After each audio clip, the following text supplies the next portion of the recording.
नमस्कार, बहुत स्वागत है आप सबका। मैं हूं पुनीत पाठक और आप देख रहे हैं मेरा मध्य प्रदेश। मध्य प्रदेश की बड़ी खबरें विस्तार से जानेंगे।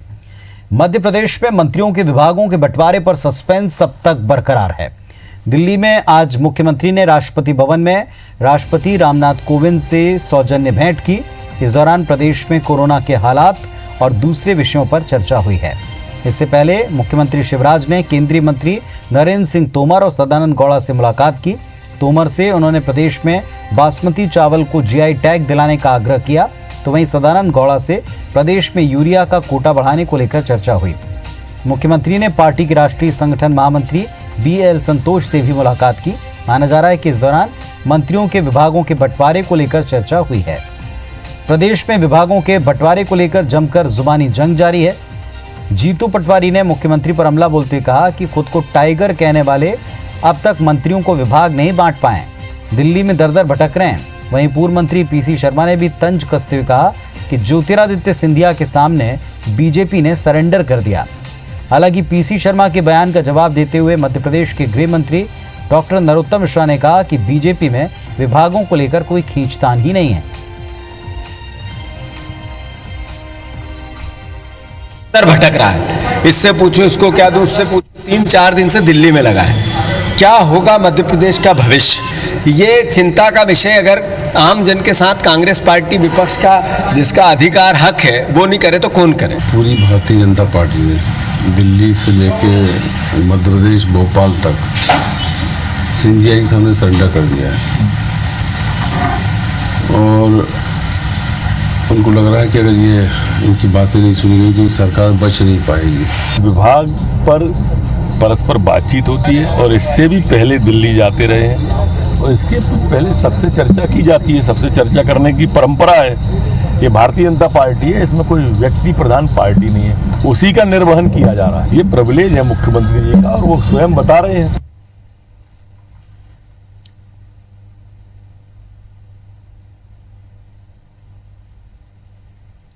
और एक बड़ी खबर भोपाल से आपको बता दें, कोरोना मरीज की डेड बॉडी के साथ में क्रूर मजाक हुआ। अस्पताल के सामने ये डेड बॉडी पड़ी रही। पीपुल्स अस्पताल में मरीज भर्ती था। पीपुल्स से चिरायू अस्पताल रेफर किया गया था। अस्पताल पहुंचने से पहले ही मरीज की मृत्यु हो गई। एम्बुलेंस चालक ने वापस पीपुल्स अस्पताल में डेड बॉडी को छोड़ा और वहां से चला गया। पीपुल्स हॉस्पिटल ने डेड बॉडी लेने से इनकार कर दिया। कोरोना पीड़ित होने का हवाला देते हुए डेड बॉडी को रखने से भी मना कर दिया। और राकेश चतुर्वेदी हमारे सहयोगी जुड़े हैं। जी राकेश, बताएं पूरा वाकया।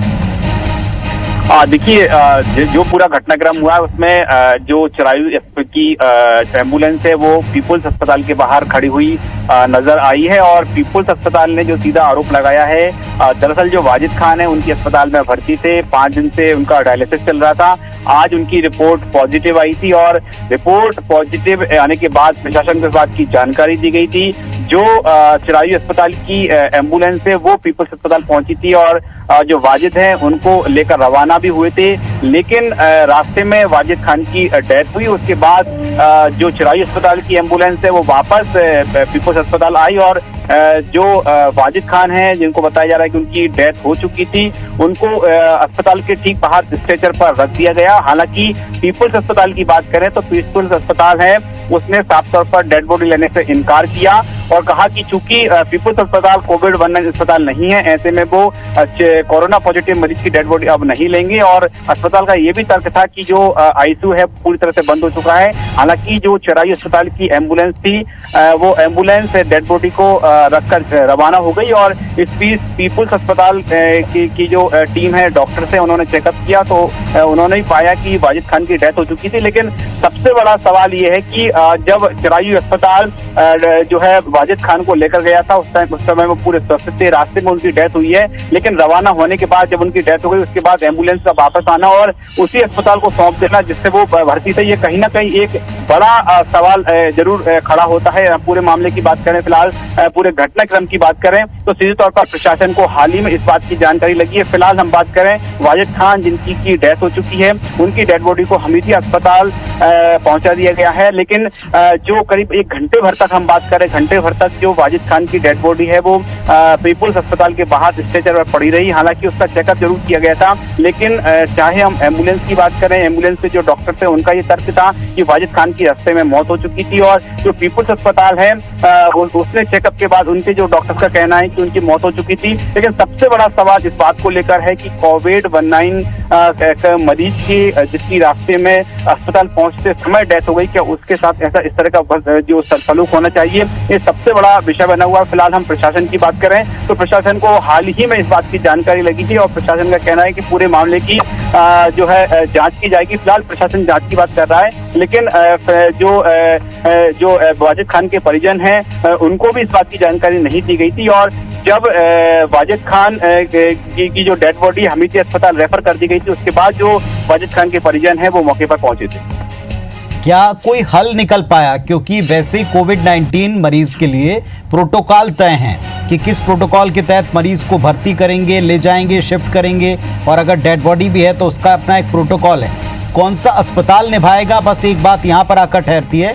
तो क्या अब जब सबको पता चला है तो कोई हल निकला इसका?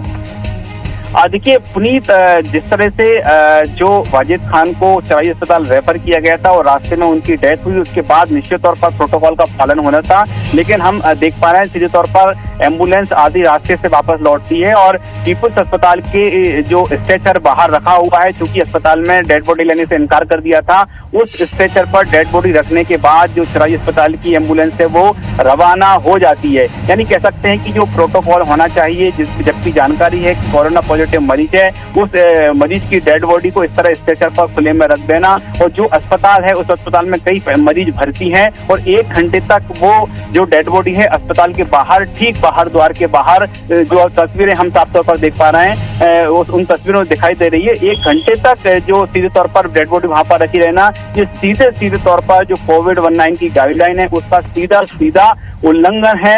हालांकि अभी जो कार्रवाई की बात आ रही है तो प्रशासन इस बात को लेकर का यही कहना है कि चूंकि पूरा घटनाक्रम अभी प्रशासन के सामने नहीं है, इसलिए वो फिलहाल इस मामले में कुछ नहीं कह पाएगा, लेकिन जांच की जाएगी। पूरा मामला फिलहाल वही है कि जांच तो कही जा रही है, लेकिन जो आपने सवाल उठाया कि प्रोटोकॉल की बात करें तो प्रोटोकॉल ये नहीं है, और जब डेथ हो चुकी है तो बाकायदा डेड बॉडी को संक्रमण एरिया फैलने से बचाने के साथ साथ उनको वहां पहुंचाना था जहां पर कि उनको पहुंचाया जाता है। लेकिन ये अस्पताल के बाहर कोविड-19 पेशेंट की डेड बॉडी छोड़ देना निश्चित तौर पर सीधे तौर पर ये जो है एक बड़ा मामला है, और सीधे तौर पर इसमें प्रोटोकॉल का कहीं भी पालन नहीं हुआ है। चलिए, बहुत शुक्रिया राकेश आपका इस पूरे डिटेल के जानकारी के लिए। तो एक मरीज की मृत्यु बीच में होना, एक अस्पताल ने रेफर कर दिया, दूसरे अस्पताल पहुंचने से पहले मृत्यु हो गई, तीसरा वो कोरोना पॉजिटिव निकला। इन सब के बीच में न तो त्वरित निर्णय दिखाई पड़ रहे हैं और डेड बॉडी को सामने रखने से न केवल एक क्रूर मजाक परिवार और जो मृतक व्यक्ति उसके साथ हुआ, बल्कि कई सारे लोगों की जान को भी इसमें रिस्क में डाला गया। दुनिया भर में कोरोना वायरस का कोहराम जो जारी है। भारत में कोरोना के मरीजों की संख्या 6 लाख के पार हुए। मध्य प्रदेश में इंदौर जिले में कोरोना संक्रमितों का आंकड़ा प्रतिदिन बढ़ता है। चिंता की बात यह कि कई मरीज कोरोना से ठीक होने के बाद दोबारा संक्रमित हो रहे हैं। जिले में ऐसे मरीजों की संख्या 738 हो गई है। इसके बावजूद प्रशासन रिकवरी रेट 75% रहने पर ही खुश है, पीठ थपथपा रहा है। इस मामले में जिले के स्वास्थ्य अधिकारी कहते हैं कि जिन लोगों का इम्यून सिस्टम कमजोर है वो कोरोना से दोबारा पीड़ित हो रहे हैं। वहीं मरीजों को गाइडलाइन के मुताबिक अस्पताल से डिस्चार्ज करने का हवाला देकर बताया कि 3 दिन तक मरीज को कोरोना के लक्षण नहीं दिखने पर उनको डिस्चार्ज किया जा रहा है। हार्ट और बीपी के मरीजों को कोरोना संक्रमण की स्थिति में ज्यादा सावधान रहने की जरूरत है। बीमारी का दोबारा हो जाना नहीं है। ये जो वायरस रहता है इसका एंटीजन कई समय, अगर वायरल लोड बहुत अधिक रहा हो, नेगेटिव हो जाने के बाद कई बार वह नेगेटिव वायरस यानी कि मृत वायरस का प्रोटीन ये भी रिपोर्ट में पॉजिटिव दे सकता है, तो ये घबराने की कोई बात नहीं है। जो रिपीट हो रहे हैं वो पेशेंट की सिम्टम्स जो हो रहे हैं वो यही बात है कि उनके लंग में 70-80% डिसीज़ थी और वो फाइब्रोस हो गए लंग, तो उनको सांस लेने में फिर से तकलीफें आ रही है। कई पेशेंट तो ऐसे हैं जिनको एसोसिएटेड ट्यूबरकुलोसिस थी, कैंसर था, आपको मालूम ही नहीं है, ना उनको मालूम है, तो वो पेशेंट अब एकदम फ्लेयर अप हुए हैं। उनको बचाना अभी सबसे पहली प्रायोरिटी है। तो अगर इस तरह के केसेस हैं तो मैंने संबंधित, जब आपने मुझे बताया है तो मैंने संबंधित डॉक्टर साहब को बोला है कि इस तरह के केसेस अगर कुछ आ रहे हैं तो उसको निकाला जाए और उसकी स्टडी की जाए कि ये क्यों रिपीट हो रहे हैं। मतलब अगर रिपीट नहीं बोलेंगे उसको, मतलब ये अगर तबीयत फिर से ख़राब हो रही है तो क्यों हो रही है, तो अगर इसमें अगर आगे कुछ ऐसा मिलेगा तो उसमें हम आवश्यक। कोरोना संक्रमण के चलते प्रदेश सरकार ने इस साल स्कूली शिक्षा के पाठ्यक्रम में 33% की कटौती की योजना बनाई है। एक्सपर्ट से राय ली जा रही है। पहले चरण में टीचर्स को सुझाव देने के लिए कहा है। दलील ये कि केंद्रीय माध्यमिक शिक्षा मंडल यानी CBSE इसकी तर्ज पर प्रदेश सरकार भी अपने सिलेबस में कटौती कर प्रभावी कोर्स को शामिल करेगी। जबलपुर के संयुक्त संचालक शिक्षा राजेश तिवारी की माने तो कोर्स में कटौती की योजना पर प्रदेश स्तर पर भी विचार हो रहा है और जल्दी ही इस पर कोई फैसला ले लिया जाएगा। स्कूल शिक्षा विभाग के अधिकारी पाठ्यक्रम में कटौती से छात्र छात्राओं को किसी भी प्रकार के नुकसान को खारिज करते हैं। उनकी दलील ये कि पाठ्यक्रम में उन्हीं विषयों और अध्यायों को शामिल किया जाएगा जिनकी जरूरत छात्र छात्राओं को पड़ेगी।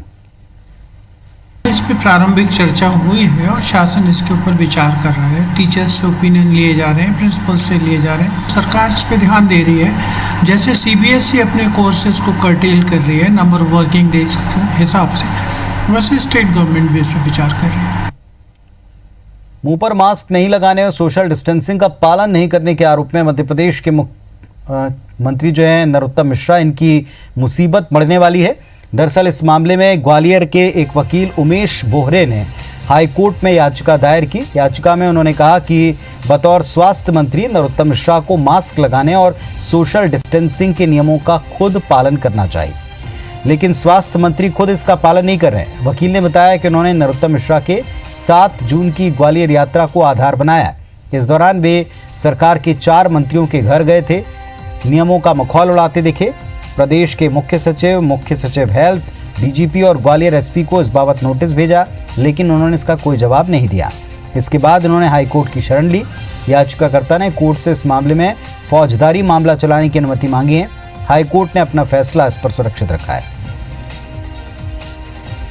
आज इसमें सुनवाई हो गई और माननीय उच्च न्यायालय ने इस आदेश के लिए रिजर्व कर लिया इसको। क्या आपने क्या पॉइंट रखे? क्या मेरे पॉइंट ये थे कि मध्य प्रदेश शासन के स्वास्थ्य मंत्री जो कि खुद नियम बनाते और ग्वालियर में उन्होंने नियमों को तोड़ा, बिना मास्क के घूमे, सभी से मिले और सोशल डिस्टेंसिंग का पालन नहीं किया। मध्य प्रदेश सरकार के मंत्रिमंडल विस्तार में अपना कद साबित करने के बाद अब ज्योतिरादित्य सिंधिया के केंद्रीय मंत्री बनने की चर्चा हो रही है। सिंधिया समर्थक और शिवराज सरकार में कैबिनेट मंत्री इमरती देवी का कहना है कि सिंधिया को जल्दी ही केंद्रीय मंत्री बनाया जा रहा है। बीजेपी की ओर से सिंधिया का कद बढ़ाने के पीछे उपचुनाव वजह है। जितना बड़ा कद उतनी बड़ी जिम्मेदारी निभानी होगी। सिंधिया समर्थकों के बीजेपी में आने से पार्टी के कई नेता पहले से नाराज हैं। अब उनके केंद्र में मंत्री बनने के बाद राज्य के साथ केंद्र में भी उनका कद मजबूत और बढ़ेगा। ऐसे में बीजेपी के उन नेताओं के राजनीतिक करियर पर संकट खड़ा हो सकता है जो मुख्यमंत्री पद के दावेदार भी माने जाते हैं। केंद्रीय मंत्री नरेंद्र सिंह तोमर शिवराज के बाद मुख्यमंत्री पद के प्रबल दावेदार माने जाते हैं। इसके अलावा कैलाश विजयवर्गीय, नरोत्तम मिश्रा, प्रहलाद पटेल, प्रभात झा, BD शर्मा, जयभान सिंह पवैया बीजेपी के कद्दावर नेता हैं। देखिए, भारतीय जनता पार्टी में सिंधिया जी आए हैं और भाजपा में जो काम करता है जनता के बीच में जिसकी छवि है, और मुझे पूरा भरोसा है कि आने वाले समय में सिंधिया जी और जो लोग कांग्रेस में आए हैं वो लगातार इसी रास्ते से और भी आगे बढ़ेंगे।